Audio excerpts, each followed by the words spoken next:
하나님의 말씀은 사도행전 1장 12절에서 14절입니다.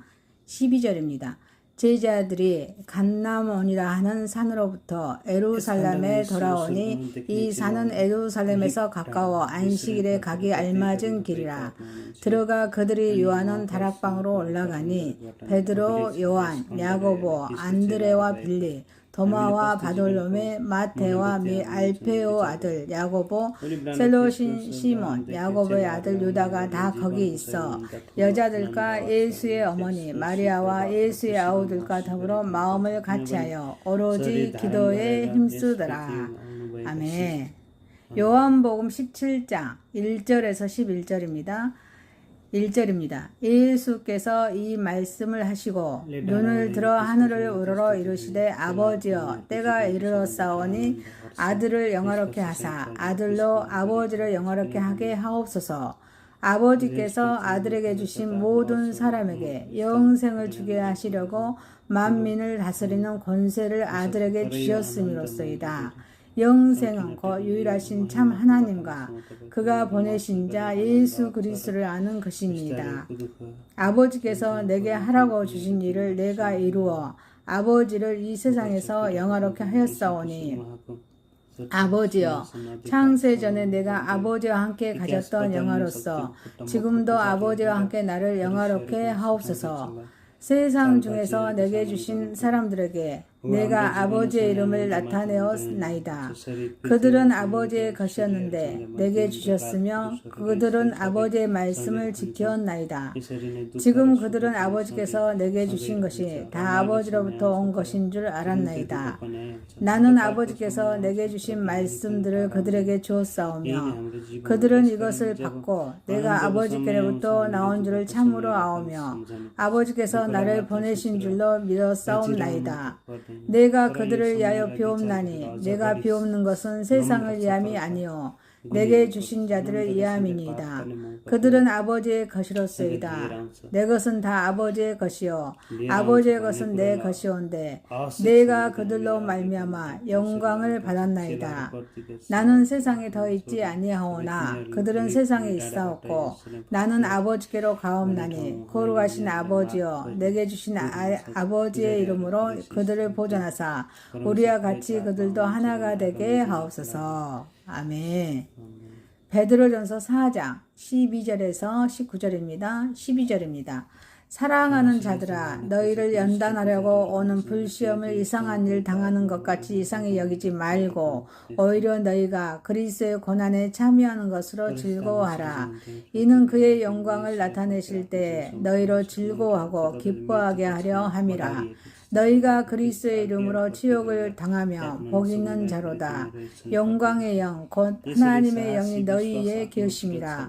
너희 중에 누구든지 살인이나 도둑질이나 악행이나 남의 일을 간섭하는 자로 고난을 받지 말려니와 만일 그리스도로 고난을 받으며 부끄러워하지 말고 도리어 그 이름으로 하나님께 영광을 돌리라.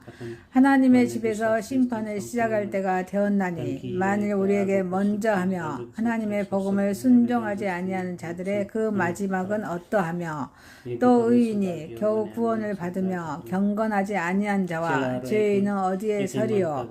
그러므로 하나님의 뜻대로 고난을 받는 자들은 또한 선을 행하는 가운데 그 영혼을 미쁘신 창조주께 의탁할지어다. 아멘.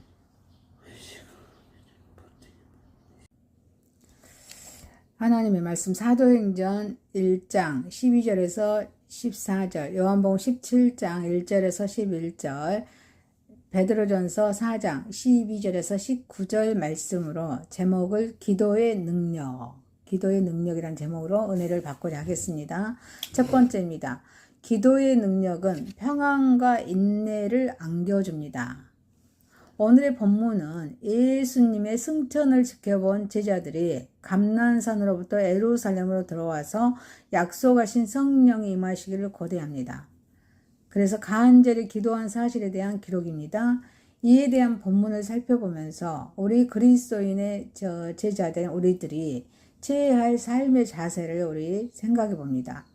감난산이라고 합니다. 이 감난원에서 이루어진 그리스도의 승천은 그것을 바라보던 제자들로 하여금 삶의 가장 큰 기쁨, 희열, 가슴 뿌듯함, 그런 감동과 즐거움을 느끼게 하셨을 것입니다.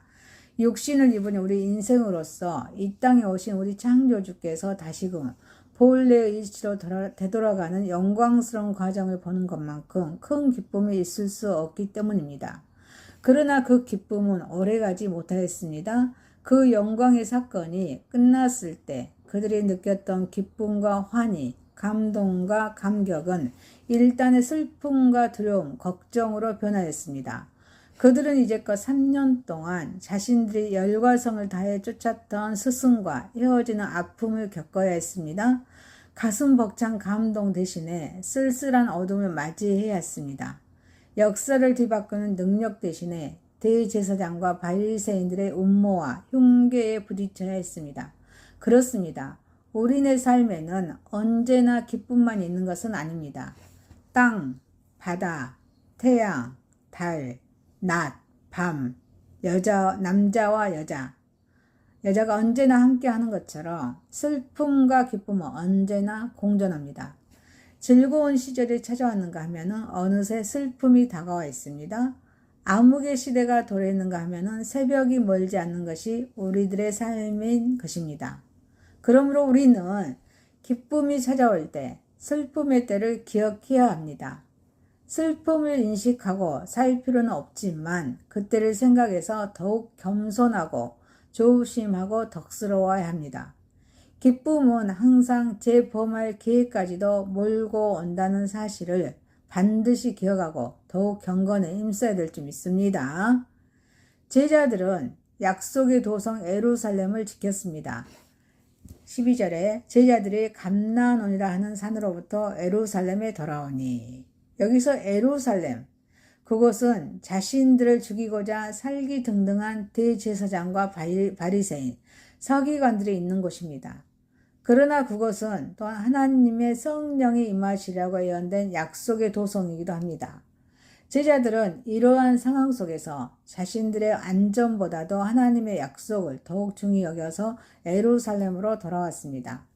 자신들의 생이 끝날지도 모르는 그곳, 첫째의 죽음의 그림자가 스며있는 그곳이었지만 그리스도의 명령과 약속을 저버릴 수가 없기 때문에 예루살렘으로 돌아왔던 것입니다. 이처럼 용기 있는 믿음은 자신의 안전보다는 주님의 뜻을 우선으로 여기는 신앙에서만 나옵니다. 죽으면 죽으리라. 에스더 4장 16절에 당신은 가서 수산에 있는 유다인을 다 모으고 나를 위하여 금식하되 밤낮 3일을 먹지도 말고 마시지도 마소서. 나도 나의 시녀와 더불어 이렇게 금식한 후에 규례를 어기고 왕에게 나아가리니 죽으면 죽으리라 하니라. 는 각오로 하나님의 명령에 순종하여서 왕에게 나아간 에스더같이 그리하실지라도. 다니엘 3장 17, 18절에 왕이여 우리가 섬기는 하나님이 계시다며 우리를 맹렬히 타는 풀무불 가운데에서 능히 건져내시겠고 왕의 손에서도 건져내시리라. 그렇게 하지 아니하실지라도 왕이여 우리가 왕의 신들을 섬기지도 아니하고 왕이 세우신 금 신상에게 전하지도 아니할 줄을 아옵소서. 이 말씀으로 믿음으로 담대히 풀무불을 택한 사드락, 메삭, 아베느고처럼 설령 손해가 예상되는 일이고 위험에 처하게 되는 일일지라도 그것이 하나님의 명령이라며 담대히 순종하는 자들이 되어야 될 줄 믿습니다. 제자들은 마음을 같이하여 전혀 기도에 힘썼습니다. 제자들은 언제까지나 슬퍼하고 있지만은 않았습니다. 제자들은 스승과 헤어짐, 앞날에 대한 불안, 공포에 그대로 자신을 내맡겨 둔 채 있지 않았습니다. 제자들은 자신들의 슬픔을 기도로 바뀌었습니다. 미래에 대한 불안을 약속에 대한 확실한 소망으로 바뀌었습니다. 그리하여 제자들 모두는 약속된 성령을 받을 수 있었습니다.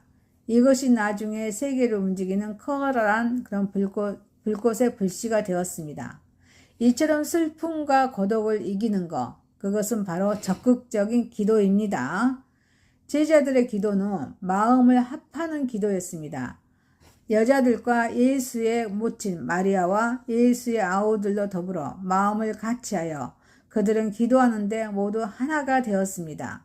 하나님의 역사는 하나가 되는 곳에서 일어납니다. 한 목소리, 한 마음, 한 소망, 하나의 기도, 이것이 우리로 하여금 그의 약속하신 축복의 수요자가 될 수 있게 하는 절대 조건인 것입니다. 그들의 기도는 끝까지 인내하는 기도였습니다. 전혀 기도에 힘쓰니라. 그들의 기도는 중단되지 않는 기도였습니다. 그들의 기도는 지치지 않는 기도였습니다. 주위의 어려운 여건에 의해서 낙심하는 기도가 아니었습니다. 그들의 기도는 계속되는 기도였습니다. 모든 환경과 여건을 초월하는 기도였습니다. 하나님만을 바라보고 하나님과만 관계하는 기도였습니다. 이렇듯 중단되지 않고 약속을 기다리면서 끝까지 인내하는 믿음의 기도가 바로 준비된 축복의 결실을 거두게 합니다. 그러므로 기도하되 응답될 때까지 끝까지 하시기를 소망합니다. 기도의 능력은 평안과 인내를 안겨준다는 확신을 가짐으로 이 모든 것을 하나님께 영광 올려드리는 저와 여러분이 되시기를 소망합니다. 두 번째입니다. 기도의 능력을 받은 예수 그리스도입니다. 우리 그리스도의 기도는 대개가 자신을 위한 기도가 아닙니다. 타인을 위해 간구하는 기도, 즉 중보의 기도입니다. 우리 그리스도의 인생 자체가 하나님과 인간과 화해를 위한 것이었습니다. 그의 기도가 중보의 기도로 일관된 것은 당연한 결과인 것입니다. 본문에서 우리 그리스도께서는 자신의 승천으로 인해서 직접 보호할 수 없는 제자들을 위해 중재 기도를 하고 계십니다. 예수 그리스도의 선택받은 백성을 위한 기도입니다. 선택받은 백성을 위한 기도는 하나님의 소유로 선택된 자들을 위한 기도입니다. 내가 저희를 위하여 비옵나니 내가 비옵는 것은 세상을 위함이 아니요 내게 주신 자들을 위함이니이다. 저희는 아버지의 것이로소이다. 9절에 말씀하십니다. 그리스도의 기도가 세상을 위한 것이 아니라는 말씀에는 모순이 있다고 생각하는 사람이 있을지는 모릅니다.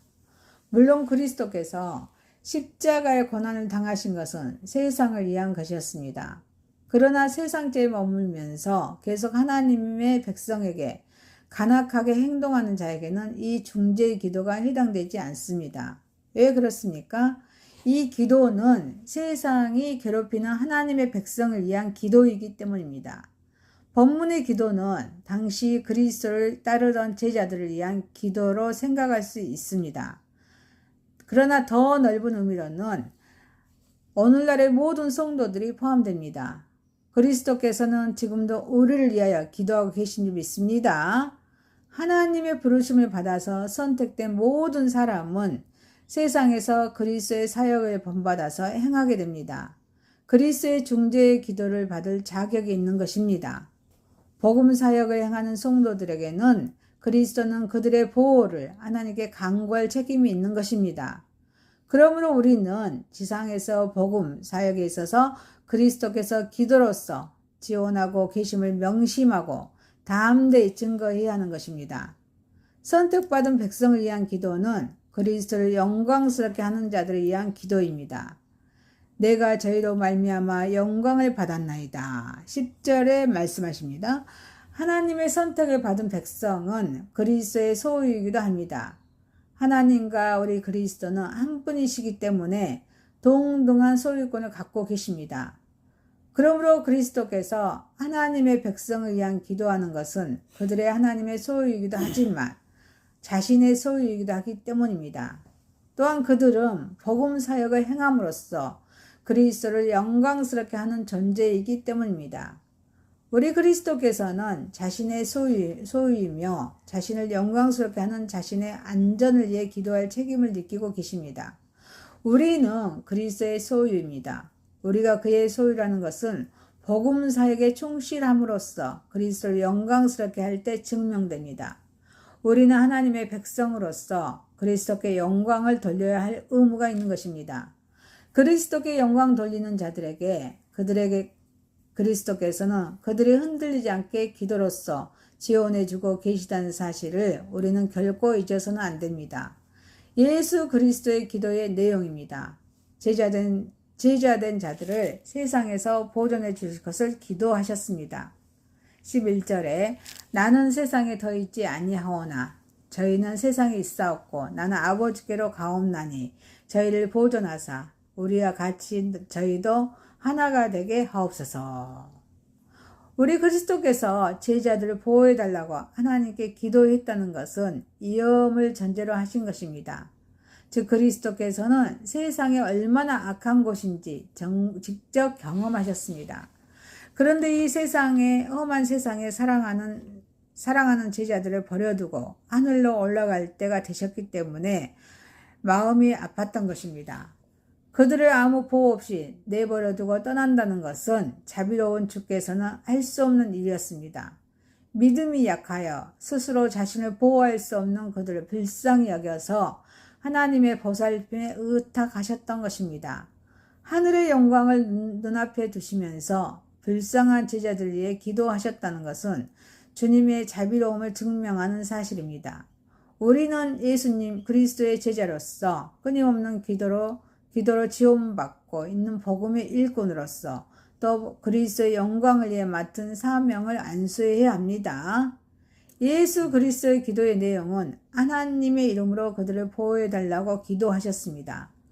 거룩하신 아버지여 내게 주신 아버지의 이름으로 저희를 보존하사 11절에 말씀하십니다. 이 말씀은 하나님의 이름을 위하여 그들을 보호해달라는 뜻입니다. 즉 그들을 세상 제약으로부터 보호하여서 맡기신 사명을 이루는 것이 하나님의 이름을 빛내게 된다는 말씀입니다. 참으로 호소력 있는 기도가 아닐 수가 없습니다. 그리스도께서는 세상에 계실 때 그들을 성실히 인도하셨습니다. 기도의 능력을 받은 우리 예수 그리스도를 닮아가는 저와 여러분이 되시기를 주님의 이름으로 소망합니다. 아멘. 세 번째입니다. 기도의 능력은 어떠한 고난도 승리하게 하십니다. 오늘 본문의 말씀을 통해서 우리는 두 가지의 고난의 모습을 보게 됩니다. 하나는 그리스도인으로서 수치스러운 고난은 통상 이 세상의 법규를 지키지 못함으로써 받는 고난입니다. 이 세상의 법규는 그리스도인이 아니라 해도 모든 사회의 구성원들이 당연히 지켜야 하는 것입니다. 예를 들어서 살인, 도둑질 등 했을 때 가해자에게 공권력은 육체적, 정신적인 억압을 가하게 됩니다. 이는 사회의 질서와 평화를 유지하기 위해서 가하는 고통인 것입니다. 그러나 이와는 달리 이러한 사회 공공 질서를 무너뜨리지 않았습니다. 아니 오히려 이 사회의 빛으로서 정의로운 역할을 수행하는 가운데 불의한 세력으로부터 당하는 고난이 있습니다.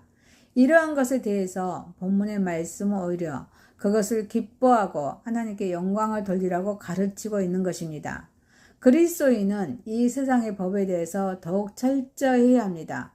그리스도인들도 이 세상에 대해서 사는 사람들인 만큼 그가 속한 국가나 사회의 구성원으로서 그 사회가 만든 법에 순종해야 할 의무가 있습니다. 만일 그리스도인이 이 사회의 규범조차도 제대로 지키지 못한다며 너희는 세상의 빛과 소금이라고 하신 예수님의 말씀에 기본적으로 어긋나는 것이 될 것입니다. 국가나 사회의 규범은 로마서 13장 사회생활의 말씀입니다. 로마서 13장 4절에 그는 하나님의 사역자가 되어 내게 선을 베푼 자니라. 그러나 내가 악을 행하거든 두려워하라. 그가 공연히 칼을 가지지 아니하였으니 그 하나님의 사역자가 되어서 악을 행하는 자에게 진노하심을 따라 보응하는 자니라. 아멘. 이 말씀에서 바울이 말하는 것과 같이 1차적으로는 하나님께서 이 세상의 악을 방지하기 위해서 만드신 것이기 때문에 이를 어긴다는 것은 단지 세상의 법을 어겼다는 것을 지나 그리스도인들에게는 하나님의 법을 어기는 행위가 되는 것입니다.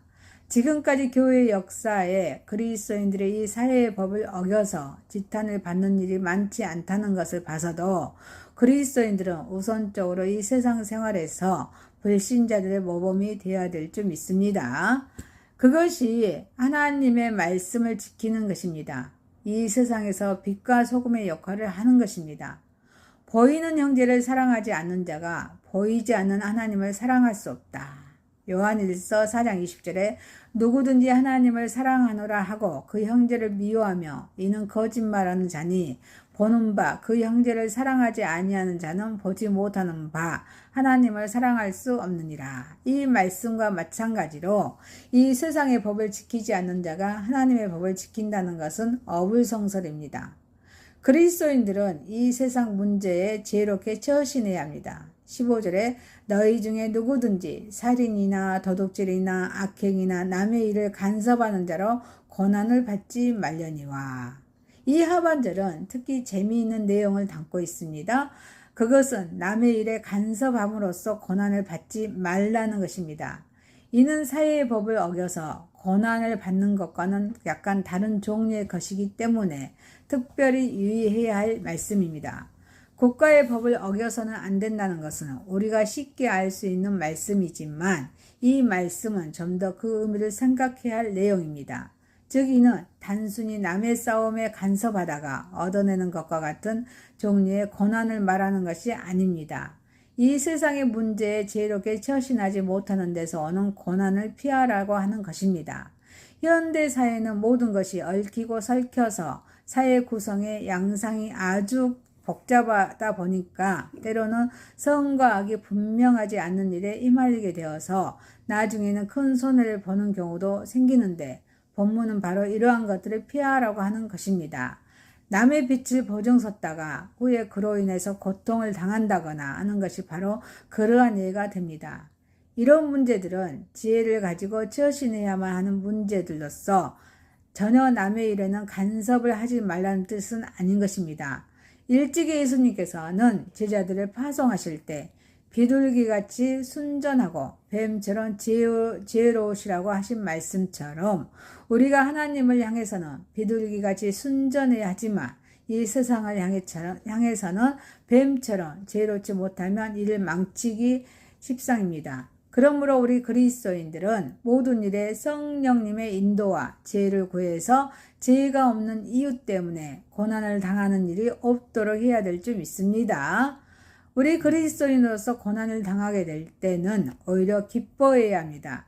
고난은 사회의 법을 어기거나 지혜가 없는 처신으로부터 올 수가 있지만 이런 것과는 전혀 상관없는 단순히 그리스도인이라는 이유만으로 당하게 되는 때가 있습니다. 때로는 이것이 사회의 법을 이기는 형태로 나타날 수가 있겠지만 그 근본의 이유는 예수 그리스도를 믿고 따르는 데 있는 것이므로 이러한 고난은 그리스도인으로서 당하는 고난에 속합니다.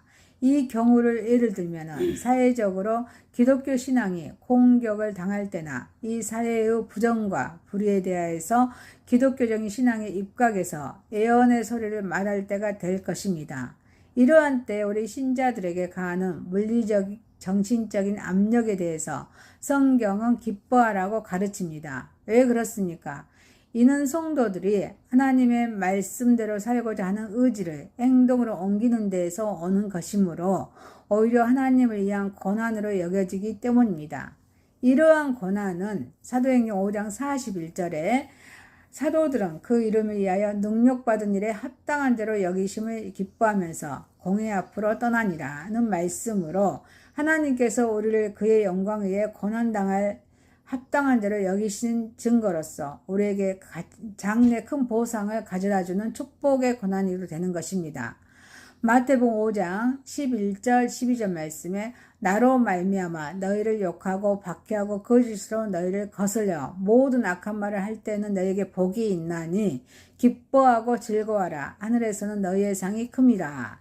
너희 전에 있던 선지자들도 이같이 박해하느니라. 아멘. 아멘. 사랑하는 성도 여러분, 기도의 능력은 어떠한 고난도 승리하게 하심을 믿고 이 모든 것을 하나님께 영광 올려드리는 저와 여러분이 되시기를 소망합니다.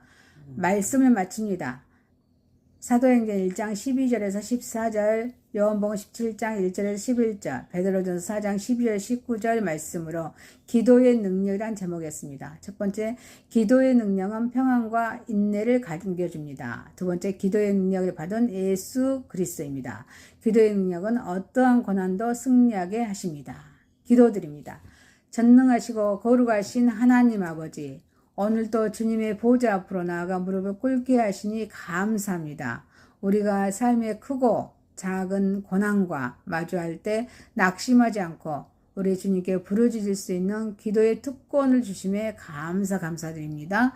세상은 우리를 흔들고 넘어뜨리려 하지마. 기도의 능력은 우리에게 세상을 줄 수 없는 참된 평안과 끝까지 견딜 수 있는 인내를 안겨줌을 믿습니다.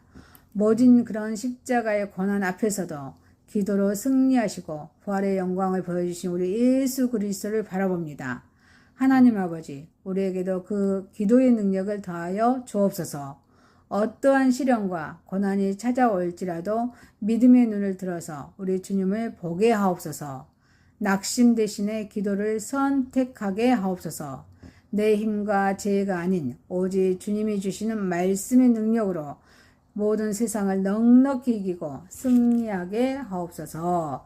예수님의 이름으로 기도하옵나이다. 아멘.